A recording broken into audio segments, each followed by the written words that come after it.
Hey everyone, or no one. um, hey self, that's what I do it for. Um, no, I hope you get as much benefit out of this as possible. That's all I could wish for, really. Who was watching, wish you all the best. Wish all of you all the best. Um, yeah, we've just been talking, and very interesting subject actually. Yeah, all about starting businesses and what to do next, really, after this grinding lockdown standstill the world came to over a flu that doesn't seem to be even as dangerous as the flu from yesteryear. Anyway, we're not going to get into that. That's old hat in there already. Um, yeah, it goes a bit like this. You know my views. I just speak the mind, you know. But anyway, I've seen something, and I don't like it when I see these things because I have. I just see it happening and building up for it, and I really don't want it to, but I can't deny. I don't live in denial, basically. You know, it's too cold, it's too deep, there's too many weird fish in it, and it's uh, it's in Egypt, so no, not for me. Right, and basically, I can't deny the inevitable and live in denial, and the government um, do a brilliant thing that is, oh, it's awful for the public. It's absolutely awful, but we all fall into it. I say we. I bear the brunt of it. I don't. I'm on one side but not the other. Basically, most people are on both sides of it without realizing. And what this is policy enforcement without having to go through Parliament, without having to be trained, without having to be told, without having to be paid. Right? It's a bit like Neighbourhood Watch. It's a giant version of Neighbourhood Watch, basically, but it's a lot more dangerous. It doesn't have a name. It doesn't have an apparent uh, existence, but it really exists. Okay, and it's a very sneaky, very, very, very effective way of the 2% ruling the rest. Because a bit like football, if you're man marking, how are 2% going to supervise and rule? How are they going to enforce anything? I mean, yes, you've got the police, and yes, you've got the army, and you don't really want to bring the army into it. And the police, let's face it, I mean, they are not really doing their job as they,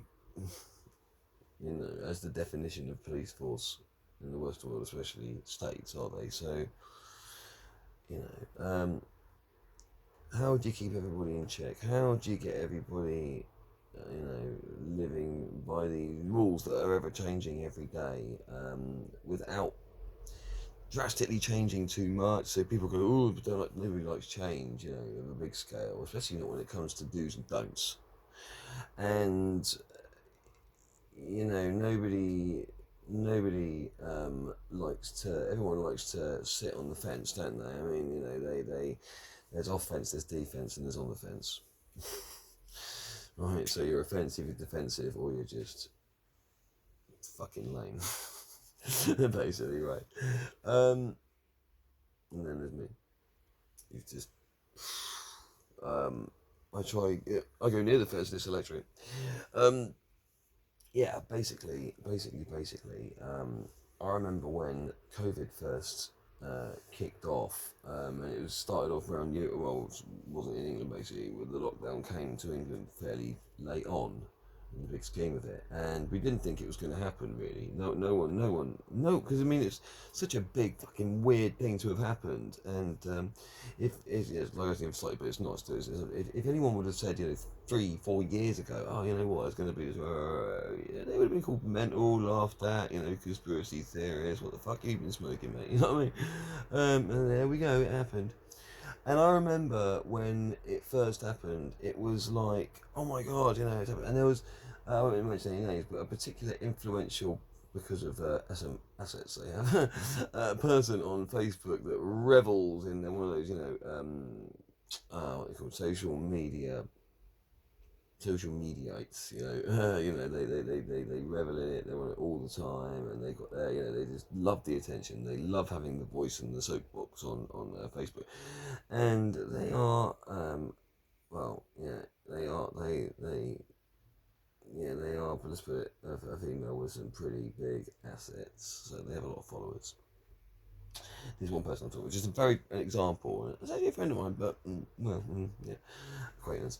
Anyway, I remember when this is an example. I'm using an example. I'm not victimising. I'm using it as an example for the case. What I'm saying.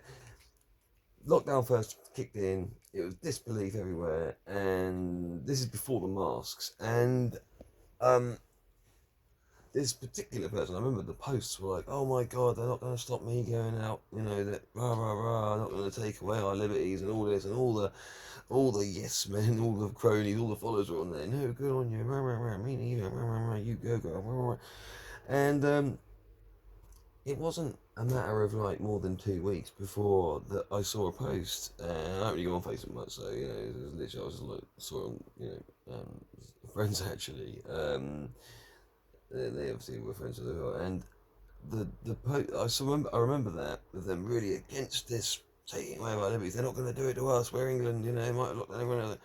A couple of weeks later, the next post I saw of theirs was, "Oh my God, can't believe some people jeopardising health, jeopardising life, jeopardising our freedom, jeopardising, our privileges, not wearing masks, not keeping distance. Who do they think they are?" Literally, like, publicly grassing someone up for not bending over and abiding by the rules that this person was so deadly against in the beginning, a couple of weeks before. Right.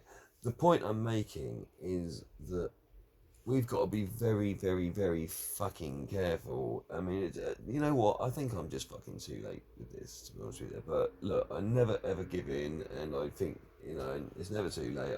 Even if I think probability it is, I'll always go down fine. I'll never give up to what I believe, and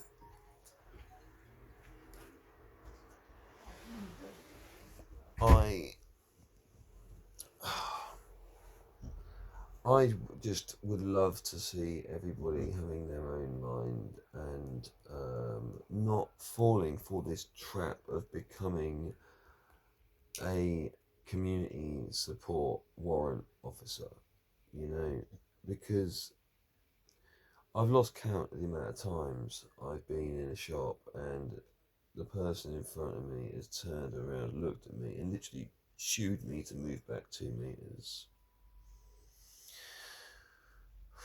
Or I haven't had my mask, not up over my nose, and I'm walking around an empty Wilco or whatever, and someone is just randomly stopped and gone, "Where's your mask? You're going to infect a bit." Really? I mean, it's bad enough, the law, the government trying to enforce these things on us when we know it's bollocks, right? But when we're just policing each other like that, it's the most effective way. They don't have to have a police force. They don't have to pass laws in Parliament now. They don't have to do any of that, because